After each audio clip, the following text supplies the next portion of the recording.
Comment faire pour que votre prochain homme soit le bon? Bonjour mesdames, j'espère que vous allez bien, j'espère que vous êtes en forme, c'est Brenda et on se retrouve aujourd'hui pour une vidéo. On va parler d'amour comme d'habitude. C'est surtout comment faire concrètement pour que le prochain soit votre the one, pour que le prochain homme que vous allez rencontrer et avec qui vous allez commencer une histoire soit le bon.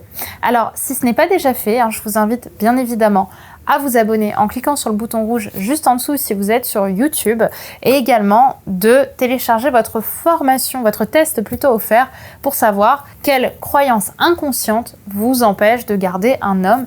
Le lien est dans la description, donc je vous invite à découvrir ça tout de suite. Donc, comment faire pour que le prochain homme soit le bon? J'imagine que si vous regardez cette vidéo, c'est justement que vous avez vécu des relations difficiles ou tumultueuses avec des hommes qui ne vous convenaient pas. Tout se passe très très bien avec votre homme, vous avez un super feeling, ça se démarre bien, la relation démarre bien, vous vous voyez, vous vous revoyez, vous vous re-revoyez. Vous commencez un petit peu à vous chauffer dans votre tête, à commencer à imaginer, à vous projeter dans l'histoire. Et finalement, votre homme commence à prendre du recul, à être de plus en plus distant vis-à-vis de vous et de plus en plus... de moins en moins présent et de moins en moins motivé à continuer la relation. Et au début, ça, vous le sentez, On le sait, on se sait, mesdames. Mais surtout, vous essayez quand même de passer outre. Vous essayez de faire des efforts. Vous essayez de prendre sur vous pour que la relation redémarre. Et malheureusement, elle ne redémarre pas. Votre homme est en train de se démotiver, il est en train de se détacher. Vous paniquez, vous faites de votre mieux pour essayer de changer la donne.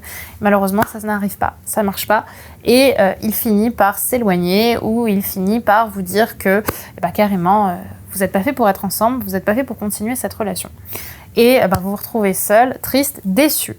Et forcément, ça peut jouer sur la confiance ou l'estime de soi qu'on se porte si on n'est pas préparé à ce genre de situation. Alors avant tout, avant de poser la question de comment est-ce qu'on va faire pour que le prochain soit le bon, j'aimerais vous demander justement pourquoi est-ce que les autres étaient les mauvais. Demandez-vous pourquoi les autres étaient les mauvais.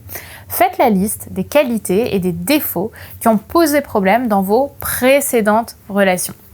Je vous dis ça parce que mon amie Aline Bartoli, je ne sais pas si tu regardes cette vidéo, je t'embrasse, dit souvent cette phrase que j'aime beaucoup: une fois c'est un hasard, 2 fois c'est des mauvaises circonstances, 3 fois commence à te poser des questions. Et je trouve que cette phrase s'adapte tellement bien aux relations amoureuses. Si vous tombez toujours sur des hommes compliqués avec qui vous avez ce même type de scénario, c'est peut-être que vous les attirez et que quelque chose en eux justement vous séduit. Alors j'ai envie de vous poser la question et je vous demande avant tout d'y répondre. C'est pourquoi est-ce que les autres n'étaient pas les bons? Mettez sur la liste les biais communs de ces relations. Demandez-vous comment est-ce qu'elles ont commencé, à quel moment elles ont fini, qu'est-ce qui s'est passé pour que la situation change entre le début de la relation et la fin. En fait, cette étape, même si elle n'est pas très agréable, elle est nécessaire pour que vous puissiez comprendre les biais communs de chacune de vos relations et surtout que vous compreniez les comportements que vous avez et qui vous empêche peut-être de commencer la bonne histoire justement avec l'homme de vos rêves. Et en général, il y a 2 grandes raisons sur lesquelles justement on peut se responsabiliser, sur lesquelles on a du pouvoir en fait. Le choix des hommes avec qui vous souhaitez débuter une relation, est-ce que vous avez toujours fréquenté le même type d'homme, ou votre comportement au fur et à mesure de la relation, est-ce que vous avez eu un comportement commun qui à chaque fois a fait foirer la relation? Donc commençons par l'origine. Si le problème vient des comportements des hommes que vous fréquentez, par exemple lorsque vous tombez que sur des hommes qui finissent par vous ghoster, ou comme je l'ai dit tout à l'heure avec le scénario de tout à l'heure, qui finissent par juste vous dire au final c'est pas pour moi, ou encore des hommes qui sont toujours en couple mais avec qui l'attraction est tellement belle que vous décidez dès le début de relation de commencer la relation en espérant secrètement qu'ils finissent par quitter sa copine pour vous, demandez-vous pourquoi j'attire ces hommes-là, pourquoi je reproduis ce schéma. Qu'est-ce que ça vient plutôt rassurer chez moi? Est-ce que quelque part, je ne suis pas attirée par ces histoires impossibles?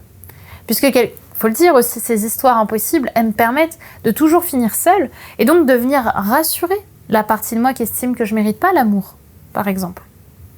Toujours dans ce cheminement, j'ai une autre question pour toi justement que je t'invite à te poser, c'est: est-ce que je suis accro aux relations passionnelles? Est-ce que les relations passionnelles sont à mes yeux les seules relations qui m'attirent vraiment? Les relations dans lesquelles je me sens légitime à exister et légitime à vivre. Je te pose cette question parce que parfois les relations passionnelles, ce sont aussi des relations dans lesquelles il n'y a pas de stabilité.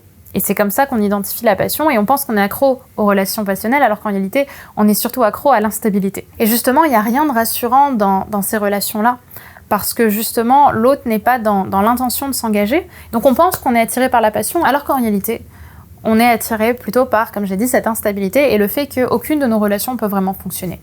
Donc dans les faits, c'est pas un problème, hein, bien sûr, au contraire, puisque les personnes assument qu'elles veulent pas se poser. Par exemple, lorsque on va continuer une relation avec un homme dont on sait dès le départ qu'il veut pas se poser dans une relation.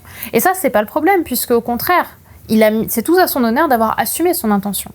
Mais toi, par contre, en revanche, tu as envie de te poser. Alors tu te dis, on y va quand même dans cette relation dans laquelle il veut pas s'engager, parce que tu te dis qu'on n'a qu'une vie, et tu te dis pourquoi je m'en passerai. Mais pourtant, à la fin, tu te retrouves toujours dans une position où au fil du temps, tu t'attaches, et où lui aussi, clairement, mais il ne souhaite toujours pas s'engager. Et c'est là justement que les problèmes commencent. Alors pourquoi est-ce qu'on a ces réactions-là ? Pourquoi est-ce que tu as cette réaction de commencer une relation dans laquelle tu sais au final que ça risque de pas fonctionner ? La réponse, c'est qu'on est accro au présent. Nous sommes accros au présent, mesdames, et on va jamais prendre en compte le futur qui, lui, pourrait pourtant être déplorable si nous commencions cette relation. Et on le sait au fond de nous, mais on y va quand même. Et ça, on peut l'expliquer en réalité scientifiquement parce qu'il y a une partie de notre cerveau qui s'appelle le striatum qui pousse justement les désirs du présent à être exaucés sans jamais prendre en compte les conséquences du futur, qui, elles, sont prises en compte plutôt par une autre partie de notre cerveau qui s'appelle le cortex préfrontal, qui s'occupe de créer des images imaginaires, donc de notre potentiel futur. Mais le striatum, il est très puissant. Et il nous pousse justement à manquer de logique pour assouvir tout de suite un besoin qui nous permettra d'obtenir de la dopamine et donc ce neurotransmetteur de joie, de bonheur. Et lui nous pousse à ça. Il nous pousse à nous combler là-dedans dans nos désirs qui, d'une certaine façon, vont aussi nous amener à aller vers notre survie, selon nous. Enfin bref, je ne vais pas rentrer plus en détail dans ce sujet, mais ce qui est important de savoir, c'est que souvent, c'est à travers le présent, et justement ce besoin de présent, qu'on va conjuguer notre relation. Et c'est ce qui va nous empêcher de voir les conséquences futures, et on ne va pas du tout écouter notre cortex préfrontal, on va plutôt aller écouter justement notre striatum, qui est puissant, et surtout qui n'a pas vraiment de conscience, quelque part. Donc, quand vous voudrez aller dans une relation qui a tout des anciennes, interrogez avant tout votre logique. Activez justement ce cortex préfrontal pour savoir si cette relation devrait être vécue ou non. Est-ce qu'elle a des chances de vous rendre heureuse à terme ? Conjuguez aussi votre relation un minimum au futur en fonction de vos attentes. L'autre point primordial que je voulais justement vous partager sur cette problématique, c'est la question de la fréquence. Comme on l'a vu précédemment, si vous n'êtes pas au clair sur ce que vous voulez comme relation, vous ne pouvez pas attirer la bonne personne pour vous. Pourquoi ? Parce qu'il y a une question de fréquence. J'en ai beaucoup parlé lors de la deuxième rencontre de l'école Femmes d'Exception qui a eu lieu en avril et qui était justement sur la thématique des hommes, de la séduction, de l'amour. Ce que je leur ai expliqué pendant toute une partie et sur laquelle on s'est exercé de la journée, c'est que pour attirer l'homme de tes rêves, celui avec qui tu vas vouloir construire une relation et avec lequel tu te sentiras en sécurité, celui qui t'apportera la relation stable et remplie d'amour que tu veux, il est important que tu émanes cette intention-là. Si tu attires toujours des hommes à problème, c'est que tu émanes l'intention de les attirer. Et que c'est ça qui t'attire, c'est cette instabilité-là. Alors si tu veux vraiment que cela change, il va falloir émaner une nouvelle fréquence, la fréquence claire de ce que tu veux, de ce que tu désires pour ta vie. Parce que oui, pour dire oui à The One, il y a un deuil à faire. Tu vas devoir dire non à tous les autres que tu as connus jusqu'à présent. Maintenant, la question que je te pose, c'est: en sens-tu prête ? Es-tu prête à revoir tes croyances sur la relation stable? Qu'est-ce que ça t'évoque, cette relation stable et sécuritaire? C'est important de faire le point avec toi-même sur ce que tu veux pour justement pouvoir l'attirer. Parce que c'est comme ça que se présentera cet homme au final, que tu le verras, que tu le rencontreras. Il te sera mené quelque part sur un plateau d'argent. Et donc oui, c'est un travail qui est douloureux, qui est difficile, parce que c'est un travail personnel, c'est un travail de deuil, c'est un travail de vulnérabilité. Et ça va être donc ta deuxième étape. Quand ce sera fait, il te restera une dernière pierre à l'édifice à transformer, celle de tes habitudes. Si tu fais toujours les mêmes actions, c'est important de comprendre que tu auras toujours les mêmes résultats. Alors, aujourd'hui, ma question, pour trouver l'homme de tes rêves et enfin trouver le bon, c'est: qu'est-ce que tu es prête à accueillir comme changement d'habitude dans ta vie pour trouver la bonne personne? Quelle nouveauté peux-tu offrir, peux-tu t'offrir même, pour donner une nouvelle impulsion, un nouveau tournant à ta vie? Là, le problème, c'est que l'erreur qu'on fait, plutôt, serait simplement de rester dans l'inconditionnel. Et c'est ce que font malheureusement beaucoup de personnes quand elles sont dans le déni, c'est-à-dire de répondre quelque chose qui ne te demande pas vraiment d'engagement physique, d'engagement dans la réalité. Par exemple, en disant ah ben oui, je vais m'aimer davantage. Ok, super, qu'est-ce que tu vas faire pour ça? Parce que c'est très bien de vouloir s'aimer davantage. Mais dans le présent, ça ne va rien changer et ça ne va absolument pas sortir de tes habitudes. Donc aujourd'hui, je pense profondément que pour changer ta vie, cela se passera aussi par de nouvelles actions. Alors, pour trouver le bon, apporte de la nouveauté à ta vie. Où se trouve l'homme de tes rêves? Là où tu vas tous les jours? Où tu ne l'as jamais rencontré? Ou alors ailleurs, là où tu n'as pas l'habitude d'aller. Donc comment tu vas faire pour trouver ces lieux-là? En t'épanouissant personnellement. Tu pourras mettre toutes les chances de ton côté comme ça pour rencontrer une nouvelle personne dans un nouveau lieu sans ancrage. Et c'est là que de ton côté, tu mettras toutes les chances pour rencontrer une nouvelle personne dans un nouveau lieu, dans un lieu bien différent des endroits où tu as rencontré tous ceux qui n'ont pas pu te convenir. Donc pose-toi cette question-là.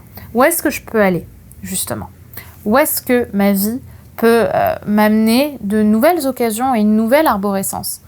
Je vous le rappelle, votre vie change à partir du moment où vous prenez une nouvelle décision, comme disait Tony Robbins.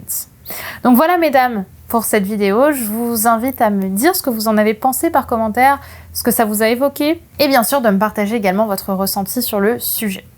Maintenant, si vous voulez aller plus loin et que vous avez vraiment envie de donner une impulsion encore plus importante à cette nouvelle vie sentimentale qui vous attend, et justement de finir avec cette habitude bien ancrée que vous avez de fréquenter toujours le même type d'homme, je vous invite à faire le test que je vous propose de faire en description, qui est disponible juste en dessous en cliquant sur le lien, qui est le test pour savoir quelle croyance inconsciente t'empêche de garder l'homme de tes rêves. Donc, je t'invite à cliquer sur le lien. C'est réservé, attention, aux femmes les plus conscientes, celles qui sont prêtes à devenir des top leaders de leur vie sentimentale.